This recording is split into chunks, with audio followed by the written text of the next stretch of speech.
અરવલ્લી જિલ્લામાં નકલી દૂધ કૌભાંડ પશુપાલકોના હિતમાં કોંગ્રેસે રણસિંગુ ફૂંક્યું છે। હોળીના પર્વે નકલી દૂધની હોળી કરી અનોખો વિરોધ નોંધાવ્યો છે। ભ્રષ્ટાચાર વિરોધ મુદ્દે આગેવાનોએ સંકલ્પ લીધો છે। અરવલ્લી જિલ્લાની કેટલીક દૂધ મંડળીઓમાં આચરવામાં આવેલા નકલી દૂધ કૌભાંડ અને ભ્રષ્ટાચાર અંગે અરવલ્લી જિલ્લા કોંગ્રેસ સમિતિ દ્વારા ઉગ્ર વિરોધ પ્રદર્શન કરાયું। Story report by Javansinh Thakor, Aravalli.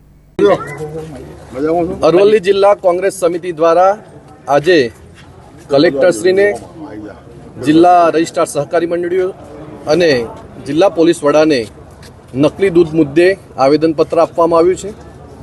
અમારી કોંગ્રેસ પક્ષની માંગ છે કે જે અત્યારે નકલી દૂધનો મુદ્દો જે ચાલી રહ્યો છે, જેની અંદર બાયડ તાલુકાની 4 મંડળીઓની અંદર જે જથ્થો હોવો જોઈએ એના કરતાં વધુ જથ્થો ભરાયો છે।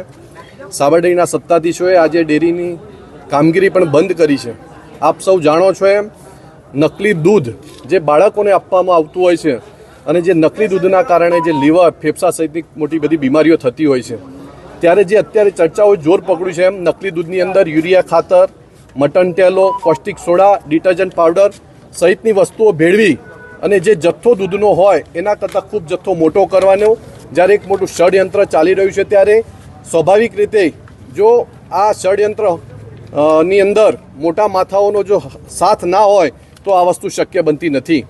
આજે અમે કલેક્ટર્સને પણ માગણી કરી છે કે ભાઈ ટૂંક સમયની અંદર આ જે દોષિતો છે, દોષિતો સામે તમારે પગલો ભરવા જોઈએ અને જો આ નકલી દૂધનો કારોબાર જો બંધ નહીં થાય તો અરવલ્લી જિલ્લા કોંગ્રેસ સમિતિ આગામી સમયની અંદર પશુપાલકોને સાથે રાખી ખૂબ મોટું આંદોલન કરશે।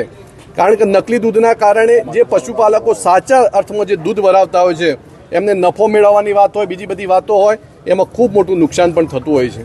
અત્યારે તમે જોઈ શકો છો એમ આ જે નકલી દૂધનો જ્યારે મુદ્દો ઉછળ્યો છે ત્યારે શહેરોની અંદર જે દૂધની થેલીઓ જે વાપરતા હતા એની અંદર પણ ખૂબ મોટો ઘટાડો થવા જઈ રહ્યો છે। ત્યારે આ નકલી દૂધનો કારોબાર સત્વરે બંધ થાય એ દિશામાં કોંગ્રેસ પક્ષ પગલો ભરશે। અરુણભાઈ, તંત્ર છે એ આશ્વાસન આપી રહ્યું છે, કોંગ્રેસ કેવા પુરાવા સાથે આગળ વધી રહ્યું છે? કોંગ્રેસે આજે જિલ્લા રજિસ્ટ્રારશ્રીને પણ વાત કરી, ત્યાં સાબરડેરીના પ્રતિનિધિ પણ હતા, તો એમને પણ કહ્યું કે અમે અત્યારે આ જે 4 મંડળીઓ સામે જે આક્ષેપ થયો છે મંડળીઓનું દૂધ બંધ કર્યું છે।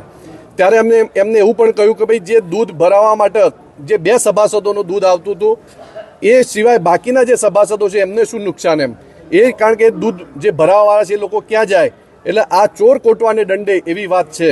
એટલે અમે રજિસ્ટ્રારને પણ વિનંતી કરી છે કે ભાઈ તમે જે દોષિતો છે એમની સામે પગલાં ભરો, એ ગામની અંદર બાકીના જે દૂધના જે પશુપાલકો છે એ પશુપાલકો પણ દૂધ ભરાવવા ક્યાં જાય, કારણ કે આટલા દિવસો થવા છતાં આજે જે દૂધની જે વાત છે એની જે તપાસ યોગ્ય દિશામાં થવી જોઈએ એ તપાસ પણ યોગ્ય દિશામાં થઈ નથી। નકલી દૂધ મામલે જે હુમલાની રાજનીતિ છે, શું કહેશો? નકલી દૂધની અંદર તમે બધા જાણો છો એમ જે હુમલાઓ થયા એ હુમલાઓને અમે પણ વખોડી કાઢીએ છીએ।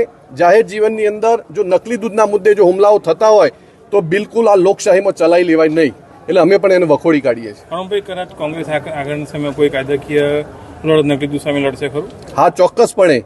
અમે આજે આવેદનપત્ર આપ્યું છે, એમનું આશ્વાસન પણ આપ્યું છે અને વાત પણ કરી છે કે ભાઈ તમને ટૂંક સમયમાંનો રિપોર્ટ આપીશું અને અહેવાલ આપીશું। જો અમને અહેવાલ નહીં મળે તો 10 દિવસ પછી અમે જલદ આંદોલન કરી અને પણ આ નકલી દૂધના કારોબાર વિશે કાર્યવાહી કરીશું।